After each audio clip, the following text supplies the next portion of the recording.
Please అండి, అందరినీ చేతులు జోడించి అడుగుతున్నాను. అంటే చెప్తున్నాను, అడుగుతున్నాను కాదు.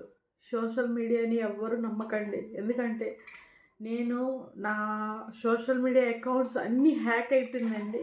నేను మళ్ళీ సైబర్ కంప్లైంట్ ఇస్తే మళ్ళీ నావన్నీ వచ్చింది. దయచేసి ఎవరు ఫోన్ కాల్స్ కానీ, అమెజాన్లో కానీ, ఫ్లిప్కార్ట్లో కానీ చాలామంది అలా కాల్స్ చేస్తారు, కానీ మీరు ఎవ్వరు కూడా వాళ్ళ కాల్ లిఫ్ట్ చేయకండి. వాళ్ళు చెప్పిన లింక్ని ప్రెస్ చేయకండి. ఇంకా వాళ్ళకి కోడ్ గట్ట ఏది చెప్పొద్దండి. అవన్నీ నేను చెప్పి నేనేమో చాలా అంటే చాలా మోసపోయాను. దయచేసి మీరు ఎవ్వరు కూడా అలాగ అవ్వకూడదనిస్తే ఈ చిన్న వీడియో తీసి మీకు పెడుతున్నాను.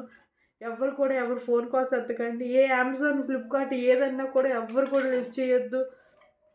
మీ ఒక్క సోషల్ మీడియాలోని మీకు ఈ లింక్ పంపిస్తున్నాము, మీరు ఇది ప్రెస్ చేయండి అన్నా కూడా ఏది చేయొద్దు. ప్రాణం పోయినా కూడా చేయొద్దు. ఇలాంటి సైబర్ కంప్లైంట్స్ చాలా ఎక్కువ అవుతున్నాయండి. దయచేసి అందరూ అంటే చేయకుండా ఉంటారని నేను కోరుకుంటున్నాను అంతే.